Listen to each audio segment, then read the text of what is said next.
Sometimes, the smallest detail is the loudest warning. The restaurant hummed with quiet luxury.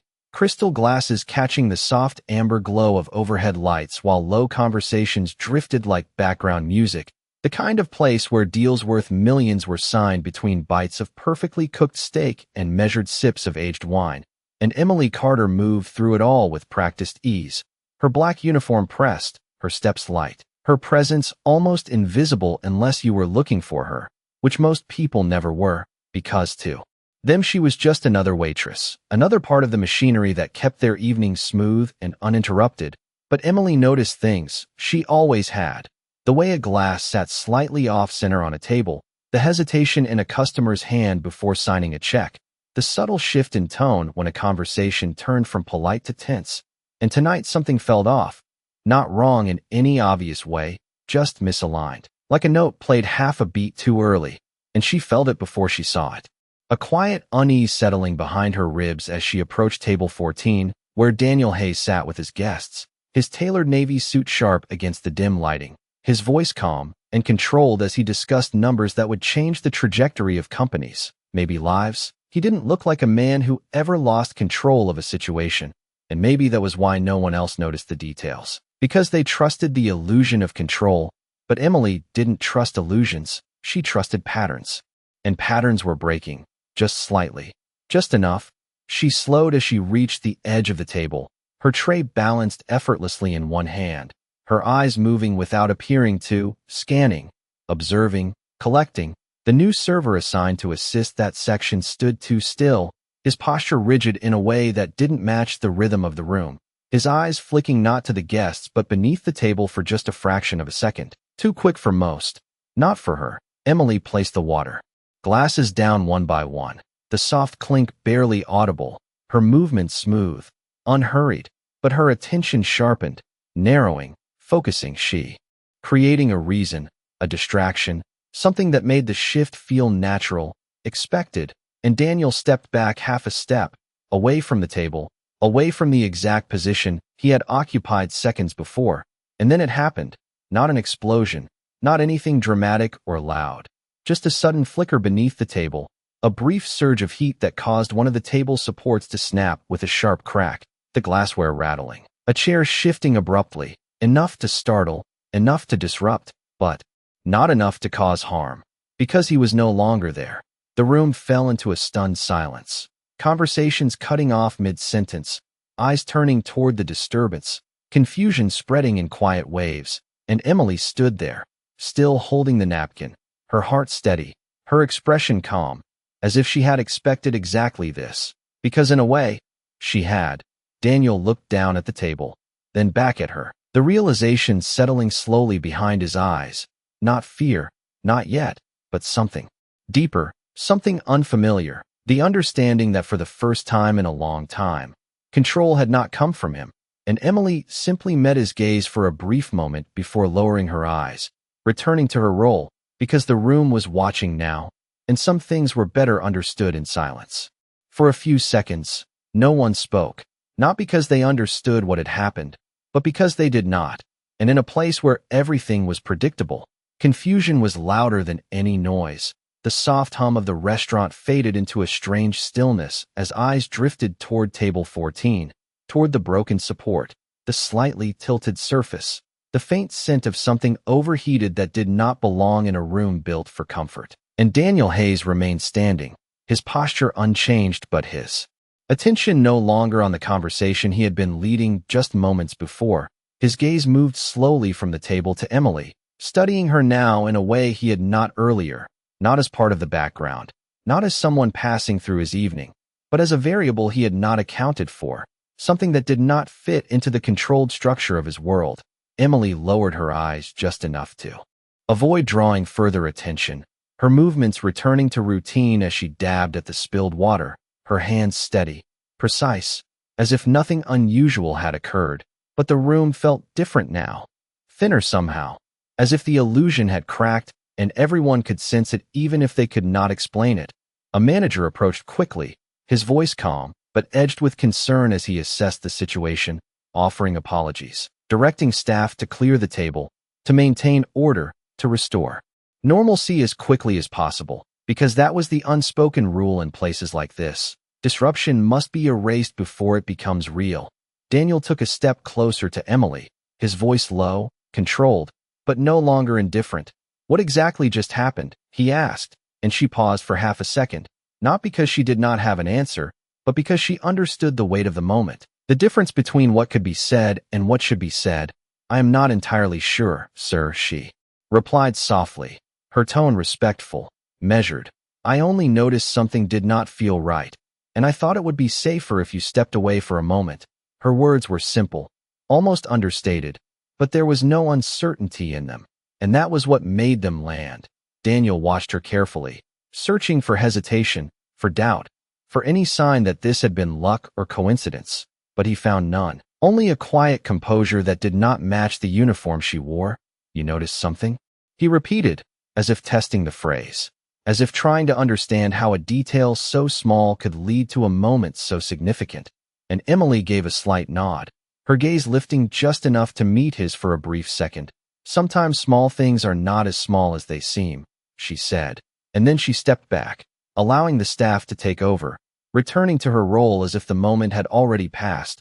But Daniel did not move, not right away, his eyes drifting once more to the underside of the table, to the space where he had been sitting, and then back to her as she walked away, blending seamlessly into the rhythm of the restaurant, as if she had not just altered the course of his evening. And across the room, unnoticed by most, the man who had stood too still earlier was no longer there, his absence quiet, almost invisible. But to Emily, it was as loud as anything she had seen all night. And as she reached the service station again, her fingers resting lightly against the counter, she allowed herself a single, controlled breath, because whatever had just been avoided was only part of something larger, something not yet finished. And she knew, without needing proof, that the night was not over. Emily did not look toward the entrance, but she felt it, the subtle shift in the room that came when someone important decided something had gone wrong. Security did not rush in. They never did in places like this. Instead, they moved with controlled urgency, blending into the environment just enough to observe without alarming the guests. But Emily noticed the earpieces, the slight change in posture, the way two men who had been seated near the bar stood almost at the same time, their attention scanning the room with quiet precision.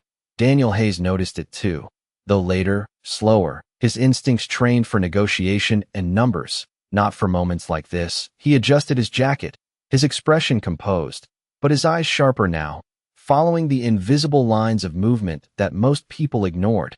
And then he did something unusual. He stepped away from his table entirely, leaving his guests in a brief pause of confusion as he moved toward the service station where Emily stood, his approach deliberate, controlled, but no longer detached. "You saw more than you said," he stated quietly, not a question, not an accusation, just a recognition.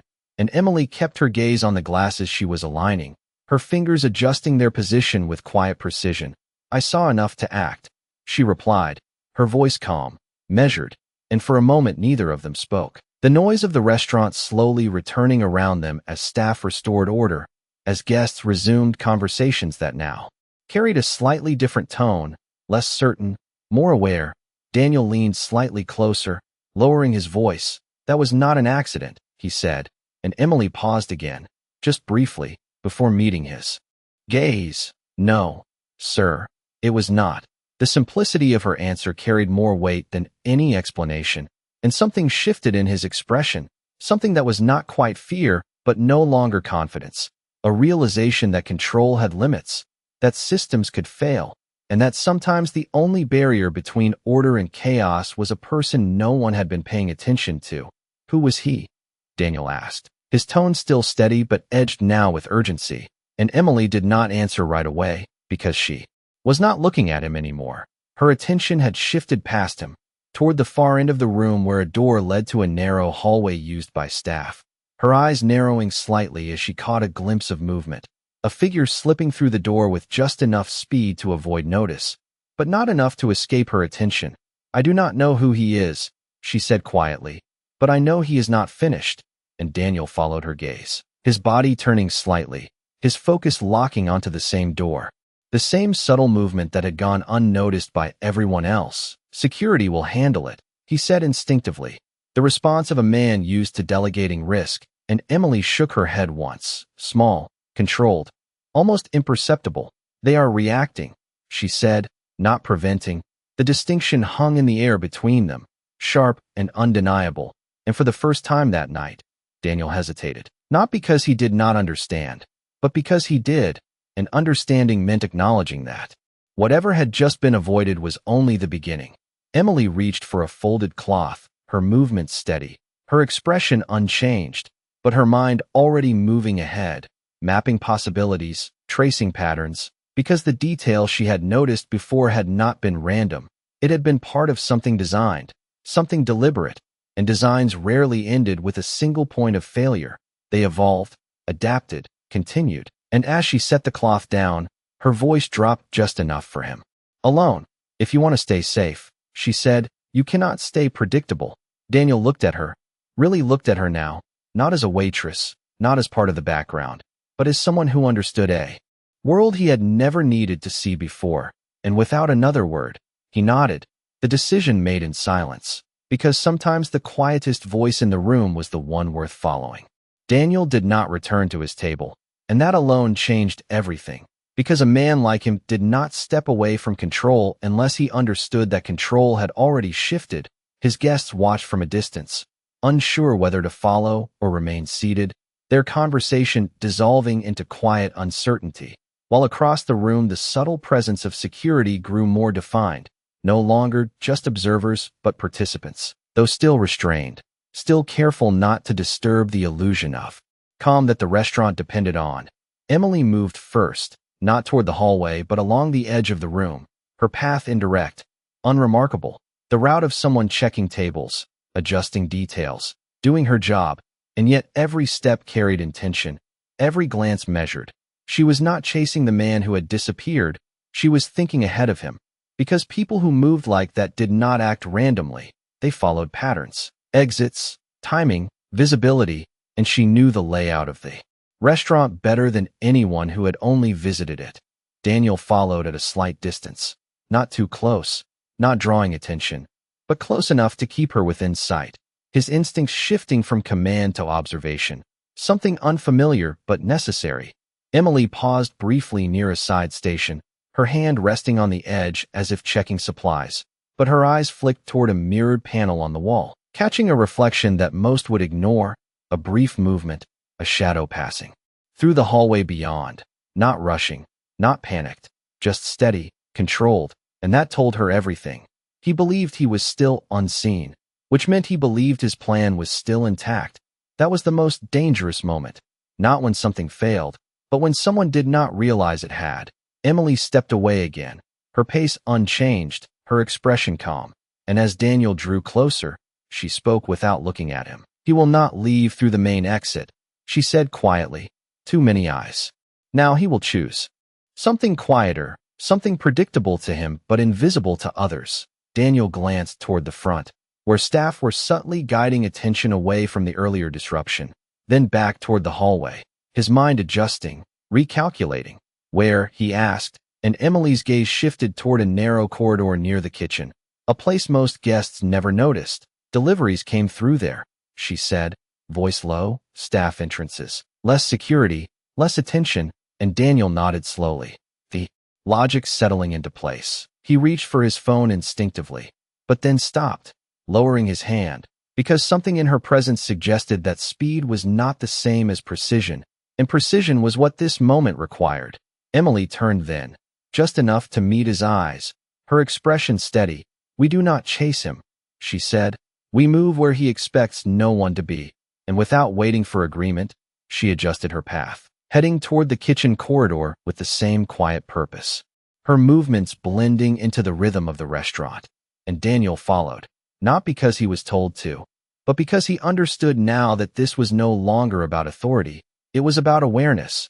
As they approached the corridor, the noise of the dining room softened, replaced by the muted sounds of the kitchen beyond, the clatter of dishes, the low hum of activity, and for a moment it felt like stepping into a different world, one that operated on its own rules, its own pace. Emily slowed just before the entrance, her eyes scanning the space ahead, noting the positions of staff, the open doors, the lines of sight. And then she saw it. Not the man himself, but the trace he left behind. A door slightly ajar that should have been closed, a shift in airflow, a detail so small it would have meant nothing to anyone else. But to her it was a signal, clear and unmistakable. She stopped, her hand lifting slightly to signal Daniel without drawing attention.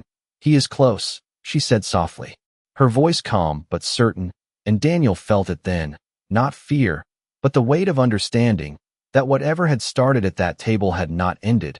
It had only moved, and now they were stepping into the part of the story no one else in the room even knew existed. Emily did not step into the corridor immediately, and that pause was deliberate, because rushing was what people expected in moments like this, and expectation was the easiest thing to exploit. She shifted slightly to the side, picking up a stack of clean towels from a nearby counter, as if she had every reason to be there, every reason to move forward without suspicion.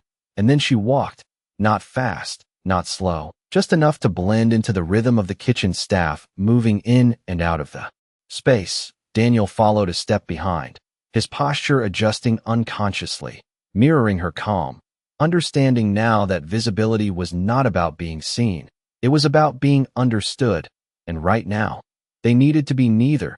The corridor narrowed as they moved deeper, the sounds of the dining room fading into the background, replaced by the steady hum of refrigeration units, the low murmur of voices, the controlled chaos of a kitchen running at full capacity. But Emily's attention was not on the noise, it was on the gaps between it, the spaces where something did not quite fit. She slowed again near the partially open door she had noticed, her eyes scanning the hinges, the angle, the slight movement of air that slipped through the opening. And then she saw it. Not a person, not yet, but a reflection in a stainless steel surface further down the hall, distorted but enough, a figure standing just beyond the next turn, waiting, not escaping, waiting, and that changed everything. She stopped completely now, her hand lowering the towels onto a nearby surface as if she had simply reached her destination, and Daniel felt the shift instantly. The stillness that replaced motion, the quiet signal that something had just become clear. "He is not leaving," she said under her breath, her voice barely audible. "He is waiting for something else." Daniel's eyes narrowed slightly, his mind racing through possibilities, another device, another target, another moment timed to create something larger than what had already been avoided. The idea settled heavily, not dramatic, just real. "What does he need?" Daniel asked quietly, and Emily did not answer right away, because she was watching the reflection, studying the posture, the subtle movements, the patience in the way the figure remained just out of sight. And then she understood, not completely, but enough. "Timing," she said softly. "He is waiting for the room to reset, for people to relax again, for the pattern to return, because that is when no one is looking." Daniel exhaled slowly, the realization aligning with what he had built his entire career on. Timing was everything. And whoever this was understood that just as well as he did. Emily glanced around the corridor, noting the positions of staff, the open pathways, the small details that could either help or hinder what needed to happen next. "We cannot confront him directly," she said. "Not here. Too many variables, too many unknowns." And Daniel nodded, his instincts agreeing now without question. "Then what?" he asked, and Emily's gaze shifted briefly to a control panel mounted on the wall near the end of the corridor, something most people would ignore completely. But to her it stood out, not because it was unusual, but because it was central, connected to multiple systems, lighting, access, timing, everything that could influence movement without being seen. "We changed the environment," she said quietly, and for the first time since he had followed her, Daniel felt something unexpected, not fear, but respect, because she was not reacting to the situation. She was shaping it, and as Emily reached for the panel, her fingers steady, her expression calm, the reflection down the hall shifted slightly, just enough to suggest awareness, just enough to confirm that whatever happened next would not go unnoticed. And in that moment, both of them understood that the smallest move could change everything, not just for them, but for everyone still sitting in that room, unaware that the real story had moved far beyond their table. Emily did not rush the panel, her fingers hovering just above it for a fraction of a second as she listened, not to the noise of the kitchen, but to the rhythm beneath it, the pattern of movement, the timing of footsteps, the subtle shifts that told her when the moment was right. Because changing the environment was not about pressing a button, it was about choosing when to do it, and timing, she knew, was the difference between control and chaos. Daniel stood just behind her, close enough to see the faint glow of the panel's interface, but far enough to let her lead, his usual instinct to take charge replaced by something quieter, something more precise. He was learning, quickly, that this was not a situation he could dominate. It was one he had to understand.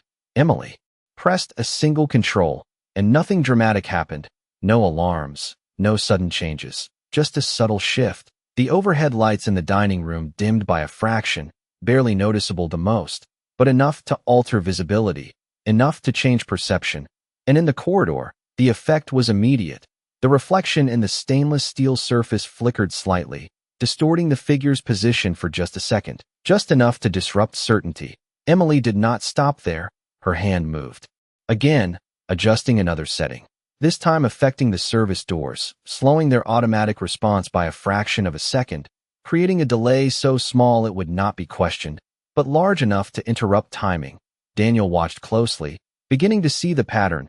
She was not trying to stop the man directly. She was breaking his rhythm, forcing him to adapt, and adaptation created mistakes. Down the hall, the figure shifted again, more noticeably this time. A step forward, then a pause, as if recalculating, as if something no longer aligned with the plan. Emily stepped away from the panel, her movements smooth, controlled, and she picked up the towels again, restoring the appearance of routine. But her eyes remained fixed on the reflection, tracking every subtle change. "He is adjusting," she said quietly, her voice steady, "which means he is uncertain." Daniel felt the weight of that word, uncertainty. It was something he avoided at all costs in his own world. But here was the goal, the tool. "What happens when he realizes?" he asked, and Emily's gaze did not waver. "He will try to regain control," she said, "and that is when he becomes visible." As if on cue, the figure moved. Again, stepping just far enough into the open to reveal more of his outline. Still partially hidden, but no longer invisible. His posture no longer perfectly still, his attention shifting, scanning, searching for what had changed, for what he had missed. And in that moment, the balance shifted completely, because before, he had been ahead, unseen, unnoticed, but now, he was reacting, and Emily was watching. Daniel felt it too, the subtle reversal, the quiet realization that the advantage no longer belonged to the man in the hallway. It belonged to the woman no one had noticed at all. Emily set the towels down once more, her hands free now, her posture straightening just slightly, not in tension, but in readiness. "We do not stop him," she said softly, almost to herself. "We let him show us everything." Daniel nodded slowly, understanding now that this was no longer about preventing a single event. It was about revealing the entire plan. And down the hall, the man took another step. More exposed now, his movement no longer perfectly controlled, and for the first time since this had begun, he was no longer the only one who knew what was happening, and that changed everything. The man did not retreat, and that was the first clear confirmation that he was not improvising.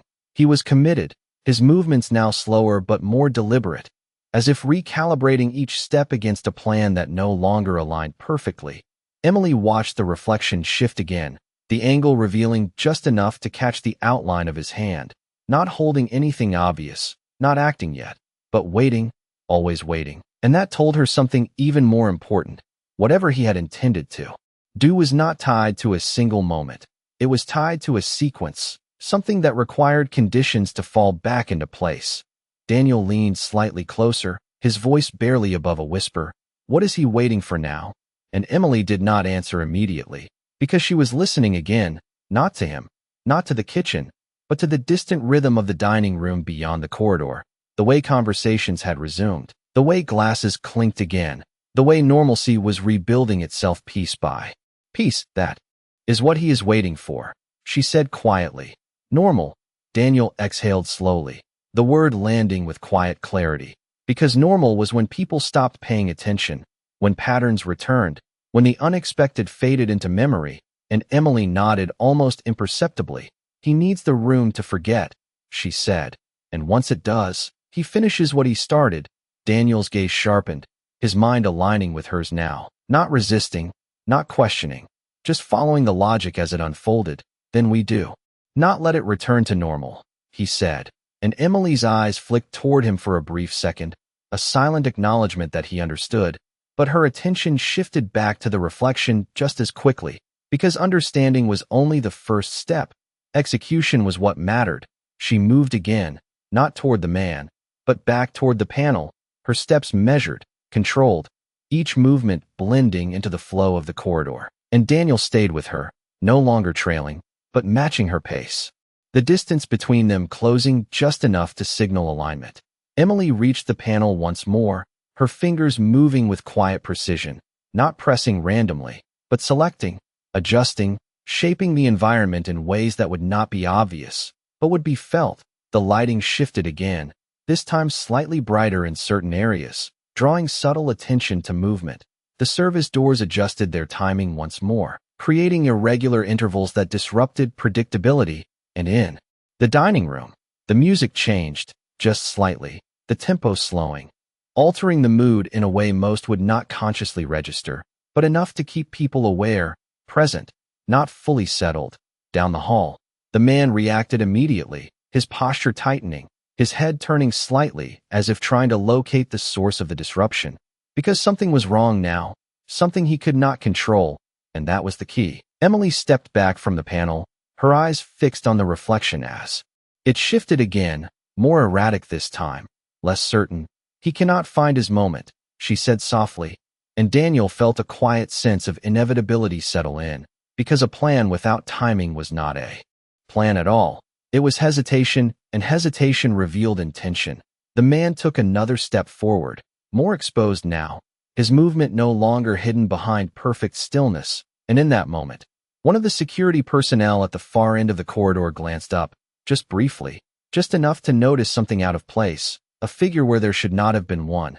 The shift was subtle, but it was enough. Emily saw it happen, the exact moment awareness transferred from her to someone else, the exact moment the balance tipped completely, and she allowed herself the smallest breath, because this was what she had been guiding toward, not confrontation, not chaos, but visibility.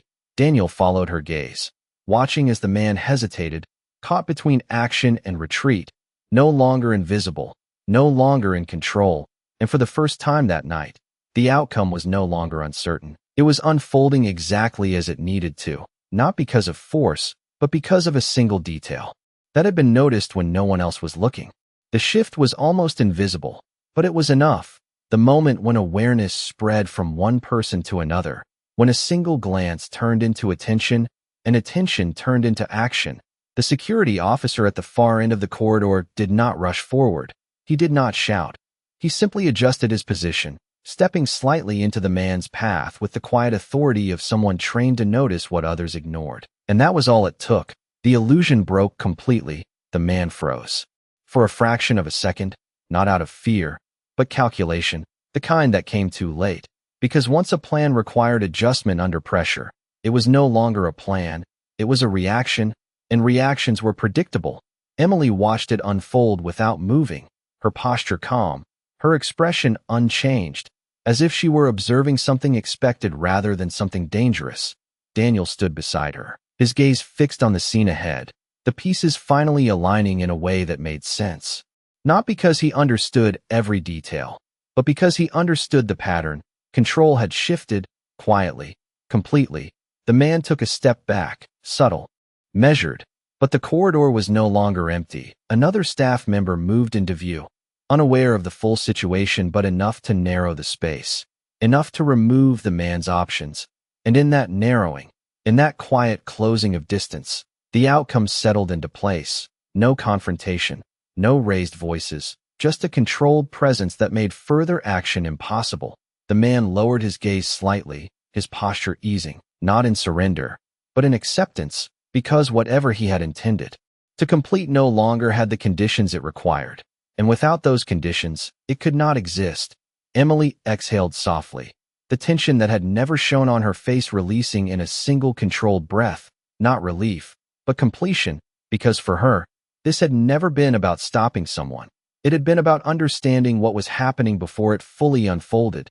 Daniel turned to her then, really turned. His expression no longer guarded, no longer distant, but searching. "Who are you?" he asked quietly, the question carrying more weight now than it would have earlier. And Emily met his gaze for a brief moment, her eyes steady, her voice calm. "Just someone who pays attention," she said, and then she looked away, because the answer was enough. It always had been. Behind them, the corridor returned to its rhythm, the quiet hum of the kitchen continuing as if nothing had happened, because to most people, nothing had. The dining room beyond carried on with its conversations, its laughter, its carefully maintained sense of normal. But Daniel knew better now. He glanced back once more, not at the man, not at the staff, but at the space where he had been sitting earlier, the place where everything could have gone differently. And then he looked at Emily again, watching as she picked up the towels, as she adjusted a glass on a passing tray, as she disappeared back into the flow of the restaurant like she had never left it, like she had never changed anything at all. And that was the part he understood most clearly. She had not raised her voice, she had not drawn attention, she had not asked for recognition.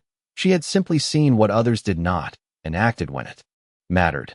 And as he stood there, surrounded by a world that believed it was still in control, Daniel realized something he had never considered before. That power was not always loud. It was not always visible. Sometimes, it was quiet, precise, and almost impossible to notice, until it was the only reason everything remained exactly as it should be. And somewhere in the back of his mind, a thought settled, simple and undeniable, that the most dangerous thing in any room was not what everyone could see, but what only one person chose to notice.